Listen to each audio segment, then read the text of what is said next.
2002년에 방영된 히트 드라마 야인시대. 이 드라마에서 사람들의 사랑을 많이 받았던 캐릭터 중 하나인 시라소니. 1989년 KBS에서 인기리에 방영된 무풍지대에서 시라소니를 개성 넘치게 표현하던 탤런트가 있었습니다.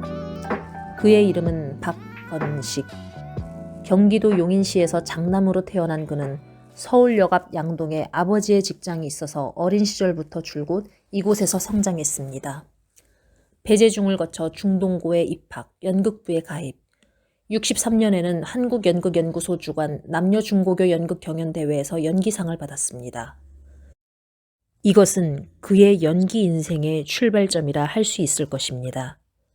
동국대 연극영어과에 입학하면서 주변 사람들은 박건식을 장래가 촉망되는 연기자로 주목을 했지만 가정이 어려워 대학을 휴학하고 월남전에 참전을 합니다.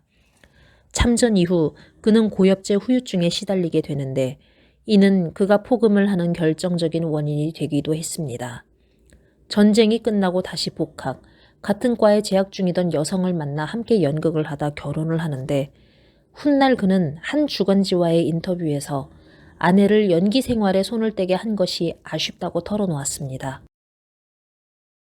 졸업한 그는 70년대 초에 서울 무교동에서 만두 장사를 시작으로 경양식, 한식 등 음식점을 운영하기도 했었습니다. 잠깐이지만 공장 운영도 하고 서울 근교에서 돼지 사육 일을 하기도 했었습니다. 그러나 그는 연극을 포기하지 않았으며 중간중간에 동료들과 함께 극단 광장, 신협, 사계 등을 오가며 연기 활동을 이어갑니다. 76년에는 안톤 체홉의 모노드라마 담배 해독에 대하여를 공연하기도 했습니다. 그러다 KBS 특채 연기자로 발탁, 1983년 KBS 전후에서 인민군 군관으로 출연하게 되면서 그의 인생은 큰 전환점을 맞이합니다. 전후 이후 간첩, 밀정, 저승사자, 깡패 등이 단골 역할이었는데 1987년 노다지에서 기다 형사라는 역할을 맡아 주인공을 괴롭히는 역을 표독스럽게 소화해냈다는 평을 들었는데 한예숙, 임성민, 최재성보다 많은 주목을 받기도 했습니다.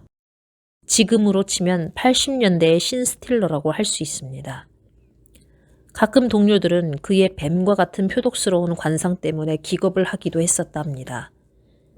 이때부터 TV문학관 및 소년탐정 이지돌에서 주인공 및 비중 있는 역할을 맡기 시작했는데 TV문학관 다라다라 밝은 다라에선 신봉사 역할로, 가극배우에선 하이라를 애틋하게 아껴주고 사랑하던 한 무명 배우를 잘 소화해냈다는 평을 듣기도 했습니다.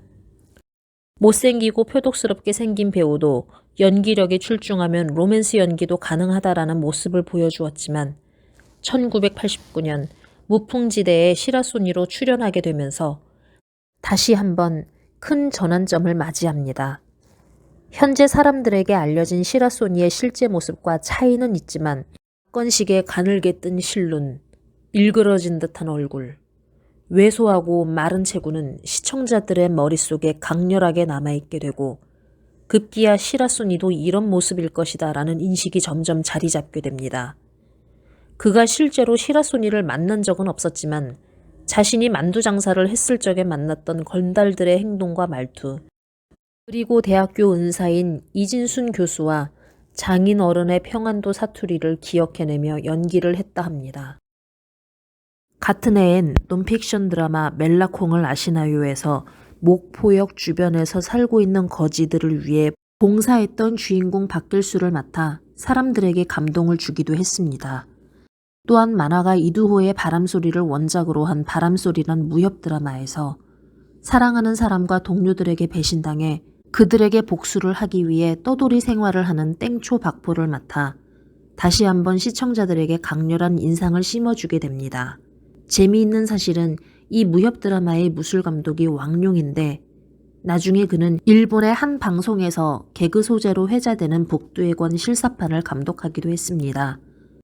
이처럼 1987년에서 89년은 박건식의 해였습니다.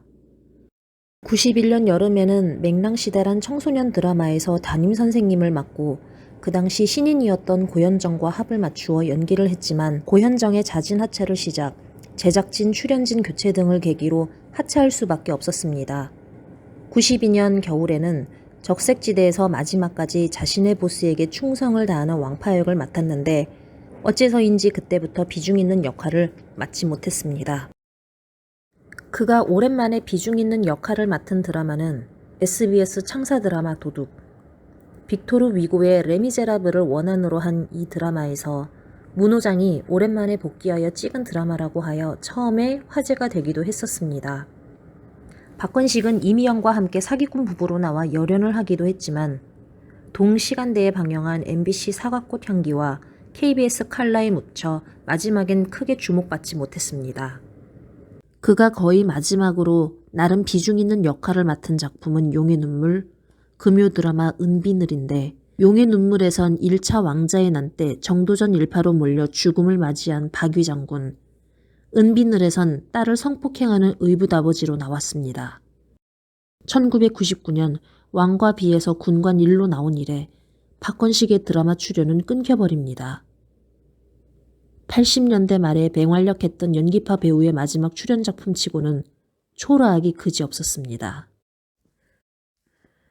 어떤 블로거는 그가 무풍지대에서 단번에 뜬 후 광고주들이 찾아와 자신들의 광고에 출연해달라고 했지만 거절했다고 합니다. 그리고 그가 술집에서 쓰는 돈이 엄청났다고 했습니다.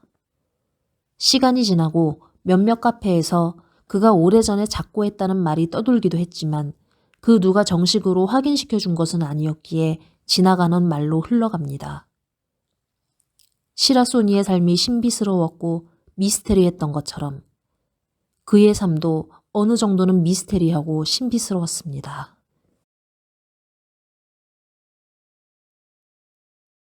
작년 추석 전날 저는 남편과 전을 부치던 중 핸드폰에 블로그 알람이 떠 있는 걸 보았습니다. 바로 탤런트 박건식의 조카분이 남긴 댓글이었습니다.